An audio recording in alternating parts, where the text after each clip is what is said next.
Bhāvapadas. Bhava means house. Pada means foot. So it's the foot of a house. Foot also means that which is objective. The objective nature. So it's the objective nature. And we often say it's the tangible nature of a house. So a Bhavapada is the tangible aspect of a house, the tangible signification of a house. Mm-hmm. So last week we did houses. And very soon after houses, Parashara teaches us Bhavapadas. Now, what the tangible signification of a house. So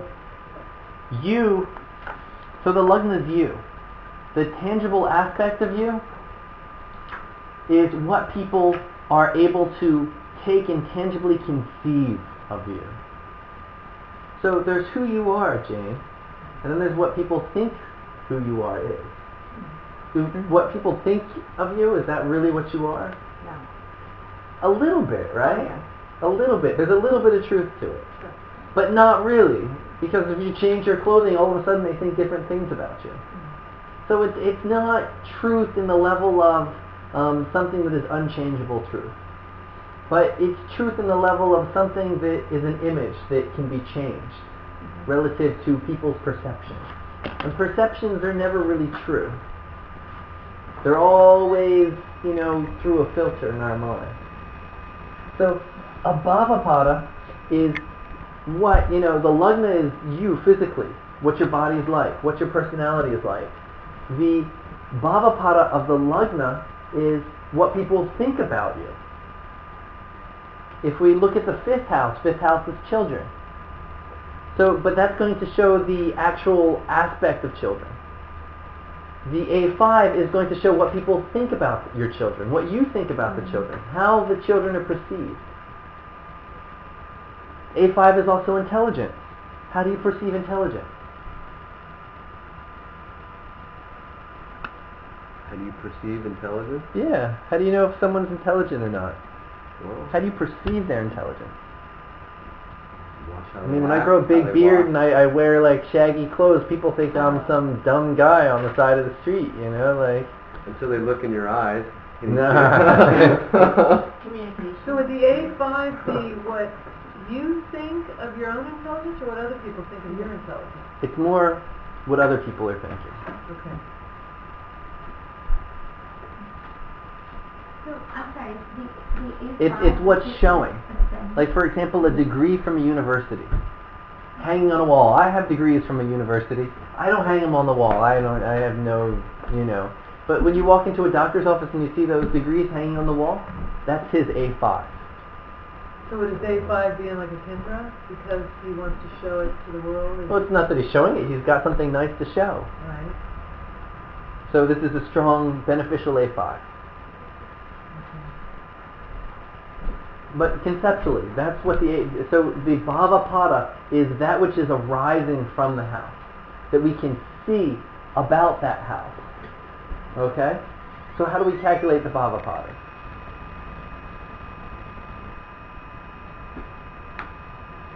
How do we calculate them? Well, you take the Lord of the house and you see where it's placed in relationship to the house. So let's say the Lord of the house is second from the house. So then the Bhavapada would be third from the house. How? How? Yeah. Get more descriptive in your explanation. Well, it would be the planet giving the reflection from the house to the arudha. Okay. So, if a planet's in the second, we count to that planet, and then that many counts away. So, if the Lord of the Ascendant's gone to the second, if the Ascendant's 1, the second house is 2. Then the count from there, we count that planet again 1, and go 2. So then we fall into the third. I'm confused. Okay. So, Let's look at, we got Sanjay's chart right here. Or do you want to do Amaji's chart? let's do Amaji. Okay. So here's Amaji's chart. She has Libra Ascendant. Okay. Okay. So to find her Bhavapada of the first house, Okay. the name for the Bhavapada of the first house is called arudha lagna. Okay. The Bhavapada, we look at where the Lord of Libra has gone. Who's the Lord of Libra? Venus. And so Venus has gone to which house?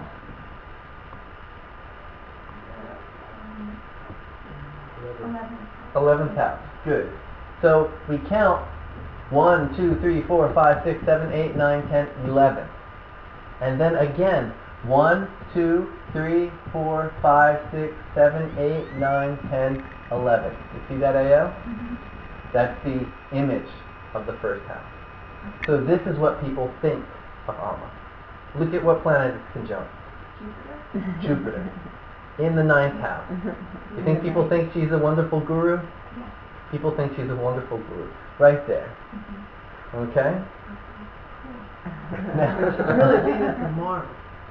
She's Venus and Mars. Really Venus. Oh yeah, it's Venus and Mars with Saturn and exalted Yeah. Saturn and Lagna. That's who she really is. She's just, really she's, this.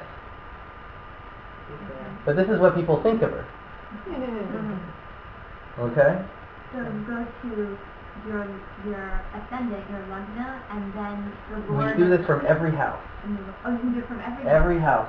We do it from every house. Oh, so basically, Every house has a Bhavapada. Okay. So if you were talking about like, is it the 5th house, which is. Fifth house. Okay. So 5th house is ruled by Aquarius.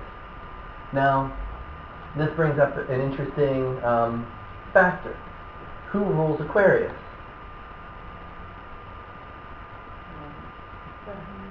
Rahu and Saturn. Has 2 lords. Okay. So which ones we use for... Actually, let's not do this one yet. Let's do the 4th house and we'll get to the dual lordship in a minute. So the 4th house is lorded by Capricorn. Capricorn is lorded by Saturn. So, where is Saturn placed from the 4th house? Well, it's in the 2nd house. Oh, no, it's in the 1st house. Okay, but from the 4th. What, 1, 2, 3, 4, 5, 6, 7, 8, 9, 10. Okay, so this is another exception here. Let's skip that one again too. Get you one that's right. Okay? Let's go to the 11th house. Those are the 2 ones. Those are the 2 riders. The 2 riders. There's 2 exceptions. And we hit them first. Let's do this one first, okay? And hopefully the exception is not there for this one. So this is Leo. Okay. Can you see okay? Her 11th house is Leo. And we look at where the sun is from there. 1 over. 1 over, which is 2nd from, right? Mm-hmm. So this was our first example. So from here, the 11th house, it's 1, 2. Mm-hmm. 1, 2. So the Bhavapada of the 11th house of the 11th house is in the lagna. Is Saturn? No, it's not a planet. Okay. It's an image.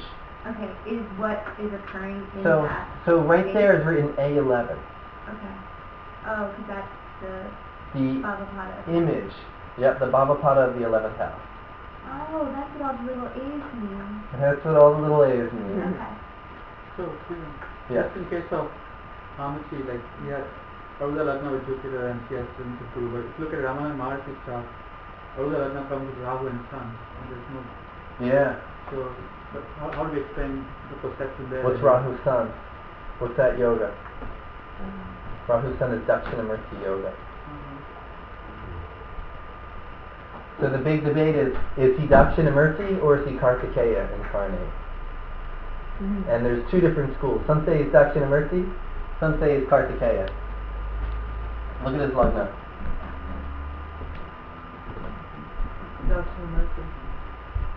Well, this is Rahu's sun is showing that he's being perceived as Dakshinamurti. Oh. Okay, so now, Kartikeya, because why would he be Kartikeya? he called Shiva his father constantly. Kartikeya is a 16-year-old boy. He reached enlightenment at the age of 16. So his attributes are all relative to Kartikeya, but at the same time, Dakshinamurti is known for being like the silent sage. He sits under the tree with the sages at his feet, and he doesn't need to say anything. You look at him and you understand. Okay, so he has attributes of both. Okay, so now there's two exceptions. But first, if you look on page 3 here, there's the common name. So the common name of the Bhāvapadas of the first house, when we write it in the chart, because we can't write the whole arudha lagna really big, so we just write AL in the chart. And that's one of the most important points in the chart. Then, yeah. Yeah. Then we have the Bhavapada of the second house is A2, of third A3, A4, A5, like this. So the only ones that are written different are the Bhavapada of the first house, which is the AL, and the Bhavapada of the 12th house, which we write as UL. The Bhavapada of the 12th house is called the Upapada, or the Upapada Lagna. And that one has its own name because Parashara gives us 2 chapters on Bhavapada. One, he gives us on arudha lagna, and then the second chapter he gives us on Upapada. And in the Upapada chapter, he says the arudha lagna is the most important Bhavapada. The second most important Bhavapada is the Upapada. And he gives a whole chapter on it. At the end of the first chapter, he says, and to see children, CA5, to see this, CA7, he gives us etc. He doesn't go into each of the other Bhavapadas. He says use these same rules like this for all the others. Okay? So that gives us our writing there for the different houses. Now there's 2 exceptions. Important exceptions. First exception is the Bhavapada can never be in the first or the 7th house from the house it's being calculated from. Okay? So, this was the chart we were doing. So what happens here is, if we count, so this is the 4th house, right? We're back to Amaji's chart. So in Amaji's chart, the 4th house, if we count to the Lord, it's 10 houses away. Mm-hmm. If we count 10 more houses, it takes us to the 10th house. Mm-hmm. That's the 7th house from the house we started from, right? Mm-hmm. Okay. It can't be the 1st or 7th house from the house we start from. Mm-hmm. So for the A4 can't be in the 4th or the 10th. The arudha lagna can't be in the 1st or the 7th. The Upapada can't be in the 12th or the 6th. Okay? That's the rule. Why?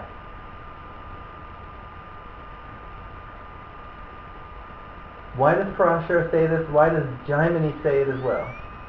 The Upapada can't be in the 12th or the 6th? 1st or the 7th. The 1st or the 7th? The Upapada can't be in the 12th or the 6th because it's the 1st and 7th from the 12th house where it's calculated. It would be a perfect reflection. It would be a perfect reflection. Yeah, rather than a projection. Rather than a projection. Illusion. Exactly. So the 1st and the 7th are the truth of what something is. Mm-hmm. The image can't be the truth. Mm-hmm. Or else it's not an image. It's not Maya. The Bhavapada shows the Maya of a house. You still with us, 50? No. You with us? Huh? Yeah, I'm here. You sleeping? You getting bored? Just knock me around. Stay with us. Hopefully we'll get more exciting later. 3 in the morning. Yeah, right. Yeah. Okay. So, what happens when it's 1st or 7th? We go and we count 10th from it. So, it ended up here, right? in this house, and it can't be there. So we count 10 more, which throws us there into the 7th house, where you see her A4. Okay?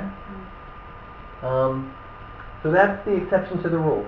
Now, Parashara gives us, he even makes it easier, which I don't know, to me it's not easier. To me, easiest is just to go 10th from. If you look on page 3, this is where he gives us, this is Parashara's words. The same house or the 7th house from it cannot become the house's pada.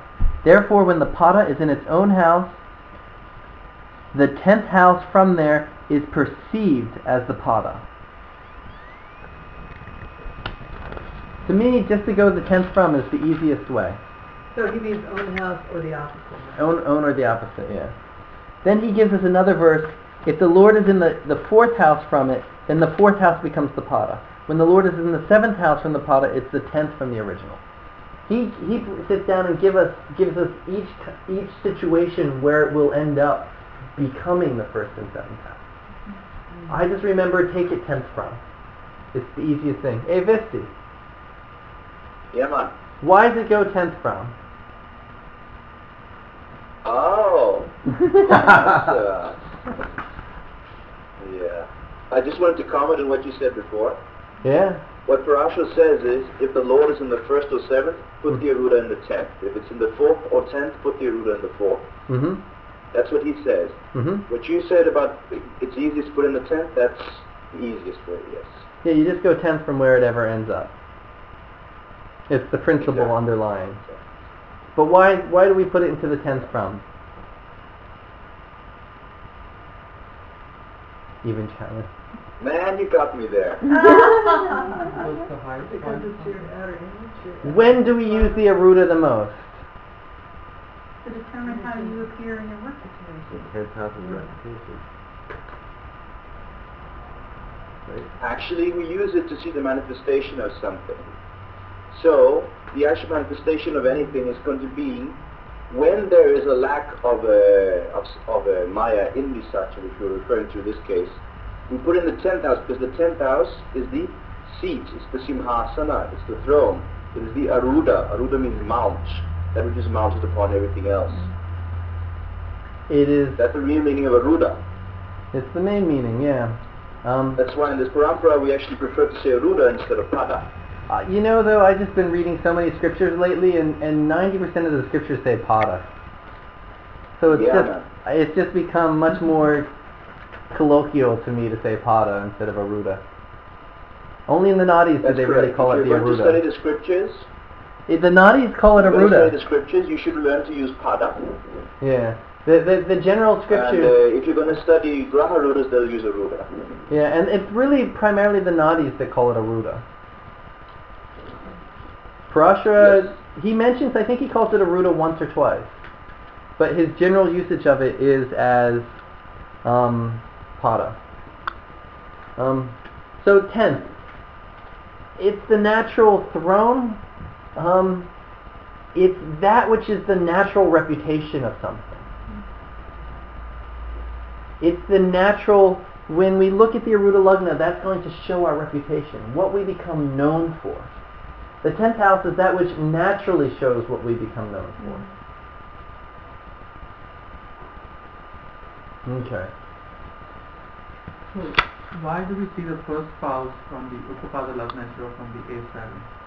The A7, 7th house is the house of desire. Mm-hmm. Actually, Visti gave a nice whole lecture on this. But the 7th house is the house of desire. It's the house of showing what brings you pleasure in life. Now, some people, depending on time, depending on place, depending on the custom of the land, some people have multiple wives. Some people have a wife and multiple girlfriends, or a wife and multiple, a harem of some sort. Or sometimes people have no person that they're married to and it's just open relationship-wise. There's tribes in Africa where they have their wife and once a month they go out and have parties with whoever they want to. There's a difference between who you've committed to for your life and who you're having your kama satisfied with. Yeah. So the A7 is particularly showing who is bringing you sexual pleasure and just that pleasure the opposite sex brings you. The things that you do with the opposite sex. That's what the A7 is showing. Now, the wife, some people don't even have sex with their wife.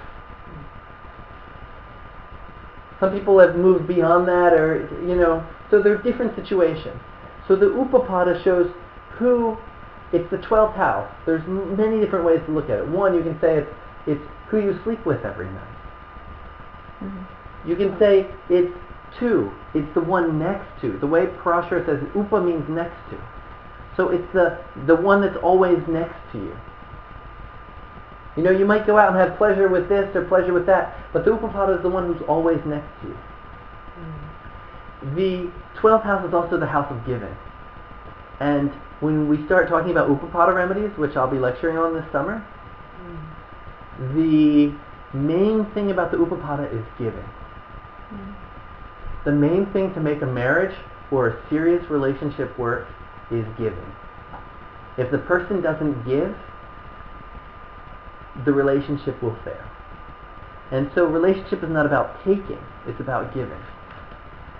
And in that way, like a lot of times when I advise people with Upapada stuff, Upapada is the marriage point, the marriage partner. And I sit there and they're both complaining about, the woman had some sexual dysfunction. She couldn't have sex. And so the husband was complaining, he's not getting satisfied. And the woman says he's lazy, there's dishes everywhere, there's this and that, And so, from the Upapada perspective, neither one wants to give. I sat there, I said to her, it's your job as an Upapada to be giving to him. If you can't please him in this way, you have to find another way to please him. There's other ways besides sex to sexually please him. And I said to him, if you are too late, and he says, I can't do the dishes, I just can't do it, I said, if you can't do the dishes, you have to give in some other way. Why is she paying half the food bill? Why don't you pay all the food bill and let her do the dishes? That way there's some give there. You got to give in order to make it work. So the Upapada is all about this giving relationship. And it's the one that we're giving the most to. Okay? Mm-hmm. The Upapada can also be the A12. And when we're looking at the A12, it's not the wife anymore. And it's that which we're losing to. Wait a minute.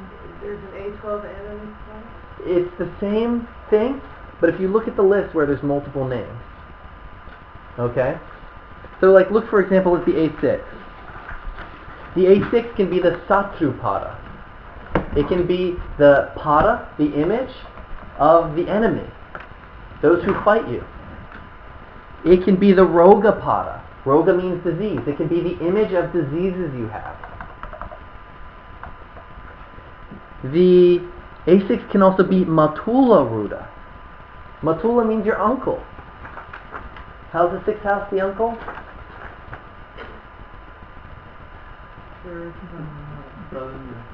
It's the mother's brother, so it's maternal uncle. So the A6 can also be the maternal uncle.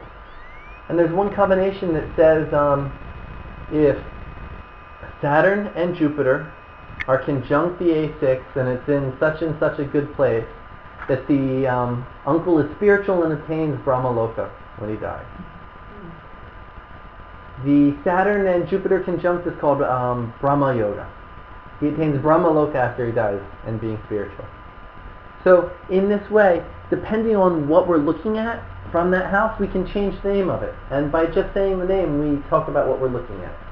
If I'm looking at disease, like for example, Ajaya has his A6 in the 9th house with Sun, right, in trine to Saturn in the Lagna. That's a combination for disease. Mm. So if I was talking about it for disease, I'd say his Rogapada is conjunct the Sun, aspect